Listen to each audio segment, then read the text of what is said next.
नमस्कार दोस्तों, स्वागत है आपका हमारे इस चैनल धूप धनुषी आरती में। दोस्तों, भोग प्रसाद के बारे में आज हम बात करेंगे, क्योंकि इस विषय को लेकर आप में से कईयों का सवाल कई दिनों से मुझे मिल रहा था, पर फेस्टिवल के चलते इसके ऊपर मैं वीडियो बना नहीं पा रहा था।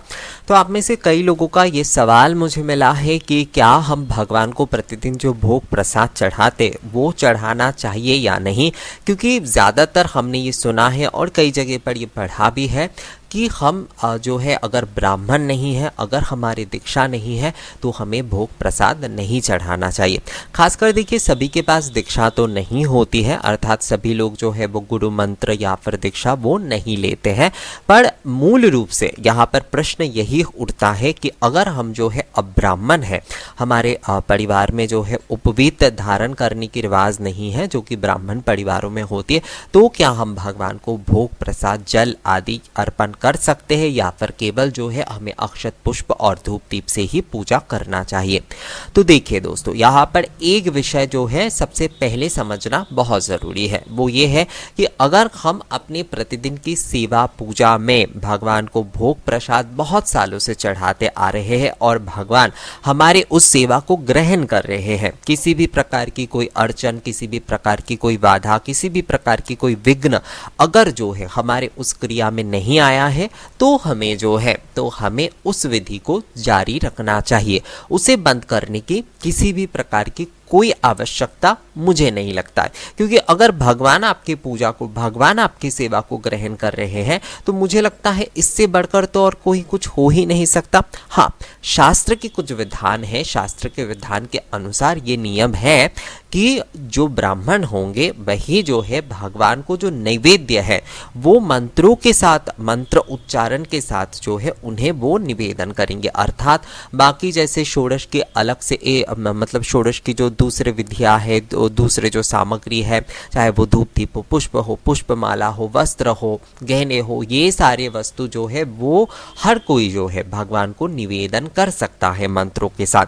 पर जो भोग और पानार्थ जल होता है वो भगवान को निवेदन केवल जो है यज्ञ उपवितधारी किसी ब्राह्मण को ही करना चाहिए। ये विषय जो है वो शास्त्रों में कई जगह पर वर्णित है।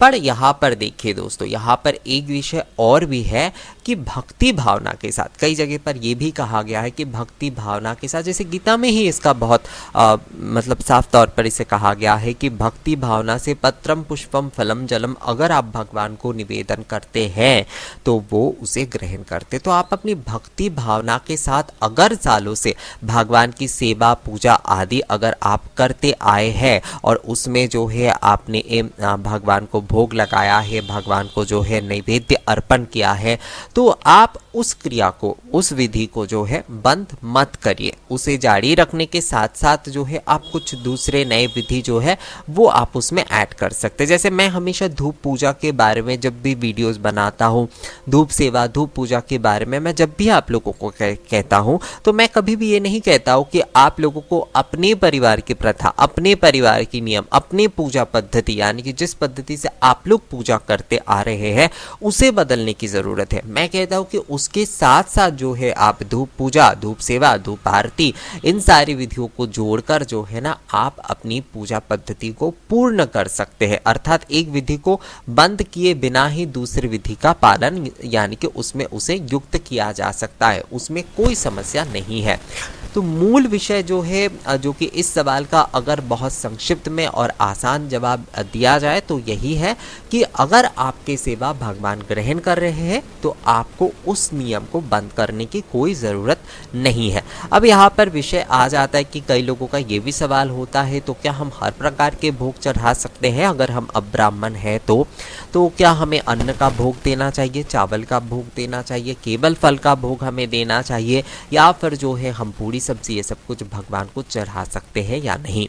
तो देखिए दोस्तों, यहाँ पर एक विषय जो है वो आपको ये समझना होगा कि अगर आप पूजा के समय केवल भोग अर्पण कर रहे हैं तो उसमें विषय जो है वो अलग हो जाता है। अगर आप भोग सेवा कर रहे हैं तो उसमें विषय जो है वो अलग हो जाता है। तो हर चीज़ में भोग की अलग अलग विषय आ जाती है, यानी कि भावना जो है वो अलग हो जाती है। पूजा के समय जो भोग नैवेद्य चढ़ाए जाते हैं वो मूल रूप से नैवेद्य होता है। उसमें आप शर्करा नैवेद्य अर्पण कर सकते हैं। अगर आप चावल का नैवेद्य अर्पण नहीं करना चाहते, क्योंकि कई जगह कर कहा जाता है कि चावल का जो नैवेद्य होता है वो मंत्रों के साथ ब्राह्मणों को ही निवेदन करना चाहिए।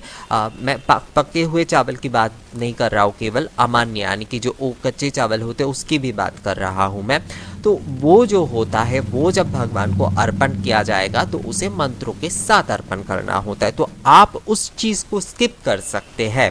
उस जगह पर आप शर्करा का प्रयोग कर सकते, आप फलों का प्रयोग कर सकते, आप जो है उस जगह पर जैसे बताशा चढ़ा सकते हैं, केवल नारियल भी चढ़ा सकते हैं। और नैवेद्य जो भोग होता है वो इसी प्रकार का होता है, मतलब मूल रूप से ऐसे सूखे तरीके के होते हैं। और जो अन्य भोग जिसे कहा जाता है, अर्थात जो भोजन होता है एक प्रकार से, तो भोजन का जो भोग होगा, भोजन वाले जो भोग होते हैं, तो इसलिए कहते हैं ना कि ये अब भोग और भोजन, कई जगह पर ये कहा जाता है कि भोग और भोजन। तो भोग और भोजन का क्या मतलब होता है? भोजन मतलब जो चीज़ जैसे कि ये सूखे हुए जो मुर्गी बताशे वगैरह वो चढ़ाए जाते हैं ना, उसे भोजन कहा जाता है। कई जगह पर जो पूरी सब्जी होता है उसे भोजन कहा जाता है। चावल का जब कुछ चढ़ाया जाता है पके हुए, जैसे खीर हो, पुलाव हो, ये सारी चीज़ें जब भगवान को चढ़ाया जाता है तो उसे जो है उसे भोग कहा जाता है। तो कई अलग अलग जो है ना नामों से संबोधित किए जाते हैं, और कुछ लौकिक तरीके से भी हर जगह पर भोग देने का कुछ अलग अलग विशेष नाम भी है। तो हमें जो है इन सारी चीज़ों में कंफ्यूज होने की ज़रूरत नहीं है दोस्तों। आप जो है बस चावल का जो चीज़ें हैं, अगर आप अब्राह्मण हैं तो आप जो है, जैसे कि मैं भी अब्राह्मण परिवार से ही आता हूँ दोस्तों, और हमारे यहाँ पर जैसे धूप सेवा करने का ही प्रचलन है। धूप सेवा के साथ साथ जैसे पंचफल दिया जा सकता है, केवल श्रीफल यानी कि नारियल दिया जा सकता है अगर आप जो है भगवान को देना चाहते हैं तो। क्योंकि कई जगह पर ये होता है कि धूप तो हम दे रहे हैं, पर भगवान को अगर कुछ खाद्य वस्तु भी अर्पण करते तो अच्छा होता, तो उसमें पंचफल दिया जा सकता है या फिर श्रीफल भी केवल दिया जा सकता है। अगर आप भोग नैवेद्य या फिर भोग भोजन चढ़ा रहे तो उसमें आपको चावल का कोई भी वस्तु नहीं डालना है, वहाँ पर आप शर्करा की चीज़ें डाल लीजिए। भोग के जो भोजन आप चढ़ाएंगे उसमें आप पूरी सब्जी ले लीजिए, उसमें आप हलवा चढ़ा सकते हैं, उसमें आप घर के बने हुए कुछ मिठाई जो है वो आप चढ़ा सकते हैं। खिचड़ी अगर आप बना रहे हैं तो साबूदाने की खिचड़ी आप बना कर दे सकते हैं। तो चावल जो है उसे आपको स्किप कर देना है, बस यही विषय जो है वो आपको ध्यान में रखना है। और भगवान के भोग में कभी भी नमक जो है वो इस्तेमाल नहीं होगा, केवल जो सेंधा नमक है उसका इस्तेमाल किया जा सकता है। और भगवान के भोग बनाते समय हर वस्तु में थोड़ा सा ना मीठा डालना ज़रूरी होता है। और कपूर का पानी भी अगर आप ऊपर से छिड़काव करते हैं, थोड़ा पुष्प उसके ऊपर रखते हैं, तो भगवान क्योंकि सुगंध के माध्यम से भोजन करते हैं, तो इसलिए जो है दोस्तों आपको इस विषय को अगर आप थोड़ा पालन करेंगे, इस तरीके को आप थोड़ा फॉलो करेंगे तो बहुत ही अच्छा होगा। भोग निवेदन के समय आप धूप जला दीजिए तो ये और भी अच्छा होता है, क्योंकि पहले ही मैंने कहा अभी भी कि भगवान जो है वो सुगंध के माध्यम से जो है ना वो भोग लगाते। तो हर प्रकार की सुगंध अगर आप भोग निवेदन के समय जो है देंगे तो बहुत ही अच्छा होता है। आप में से कई लोगों ने मुझसे कहा कि भोग निवेदन हम मंत्रों के साथ अगर करते तो उसमें क्या कोई हानि होती है? तो हानि इसमें तो कुछ नहीं है अलग से कि हानि होगा या फिर ऐसा कुछ, पर क्या होता है कुछ विधिवत अगर हम नियम का पालन करते हैं तो विधिवत नियम के अनुसार जो है भोग निवेदन मंत्र के साथ भोग निवेदन जो होगा वो जो है मतलब जो पूर्ण निवेदन जो कहा जा सकता है, पूर्ण निवेदन जो होगा वो किसी यज्ञ उपवीतधारी को ही करना चाहिए। नॉर्मल यानी साधारण तौर पर जब हम भोग भोजन भगवान को चढ़ा रहे हैं तो उसमें हम भगवान के सामने उस भोग को रखेंगे और उसके बाद जो है हम भोग आरती करेंगे। तो भोग आरती के माध्यम से, मूल रूप से उस आरती के माध्यम से हम भगवान से प्रार्थना कर रहे हैं कि कम से कम वो उस भोग को मतलब वो उस भोग को स्वीकार करे। कम से कम का यहाँ पर मतलब है कि दोस्तों कि कम से कम वो अपनी दृष्टि जो है उस भोग पर अवश्य डाले। कई लोग ये कहते हैं कि क्या हम लोग केवल आरती के माध्यम से अगर भगवान को भोग देते तो क्या वो भगवान के भोग के रूप में हम बाद में स्वीकार कर सकते, क्योंकि कई लोग का ये कहना होता है कि मंत्रों के साथ अगर निवेदन ना किया जाए तो उस भोग को ग्रहण नहीं करना चाहिए। तो ऐसा कुछ नहीं है। भगवान के सामने अपने भोग रखा, भोजन रखा, तो उसमें भगवान ने दृष्टि लगाए। भोग की अगर बात की जाए अर्थात भगवान की भोग ग्रहण की अगर बात की जाए तो भोग भगवान कई तरह से ग्रहण करते हैं। जैसे भगवान दृष्टि भोग ग्रहण करते हैं, जो कि भगवान उनके सामने जो भी वस्तुएं हम चढ़ाते हैं उन्हें बस देखते हैं, उनके ऊपर वो दृष्टि देते हैं। जब हम भोग आरती ऐसे करते हैं ना तो कहा जाता है कि मूल रूप से वो दृष्टि भोग होता है। तो भगवान उसके ऊपर दृष्टि डाल देते हैं और वो प्रसाद हो जाता है, हम लोग उसे ग्रहण कर लेते हैं। तो उसे जो है वो दृष्टि भोग कहा जाता है। जब अग्नि माध्यम से भगवान भोग ग्रहण करते, जैसे कि धूप में हम गुड़ घी का इस्तेमाल करते या फिर हवन के माध्यम से जब हम भोग लगाते उसमें आहुति औषधि वगैरह देते, तो वो अग्नि माध्यम से भगवान जो है वो भोग ग्रहण करते। सुगंध के माध्यम से, भोग के सुगंध के माध्यम से भोग ग्रहण करते हैं। धूप वगैरह ये सब कुछ जो हम देते उसके माध्यम से भी भगवान जो है वो भोग ग्रहण करते। तो इस प्रकार से अलग अलग प्रकार से जो है ना भगवान भोग ग्रहण करते। ऐसे और भी कई प्रकार है, जैसे सुगंध के माध्यम से, वायु माध्यम से भी कहा जाता है। तो वायु माध्यम और गंध माध्यम मूल रूप से एक ही प्रकार का होता है कि वायु माध्यम से भी भगवान जो है वो सूक्ष्म रूप से जो है वो गंध के माध्यम से ही उसे ग्रहण करते। तो ऐसे अलग अलग कई प्रकार से जो है भगवान भोग को ग्रहण करते हैं। तो भोग आरती से जब हम भोग कर रहे हैं, भोग भगवान को निवेदन कर रहे हैं, तो वो दृष्टि भोग हो रहा है। तो दृष्टि भोग भी प्रसाद होता है और उसे बिल्कुल ग्रहण किया जा सकता है, अर्थात उसे प्रसाद रूप में सभी लोग ग्रहण कर सकते, उसमें किसी भी प्रकार की कोई समस्या नहीं है।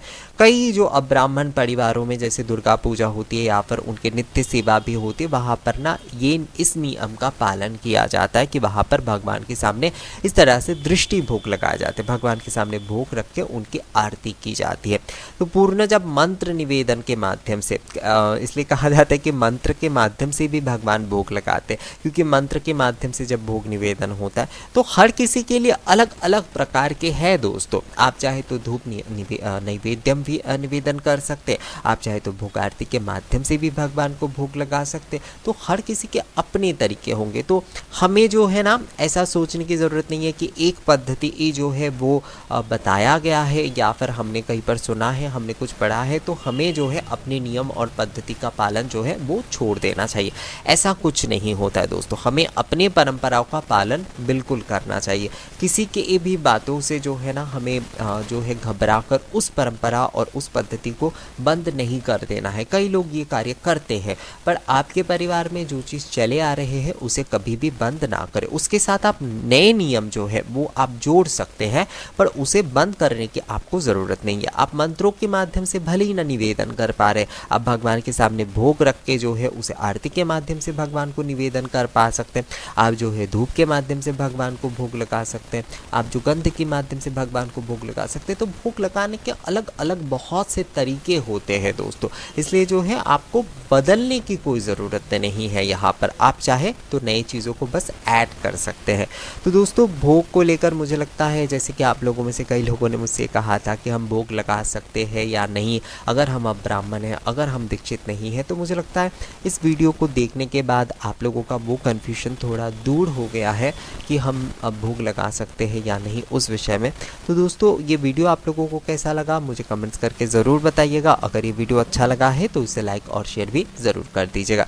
मिलेंगे आपसे अगले किसी नए वीडियो में, तब तक के लिए नमस्कार।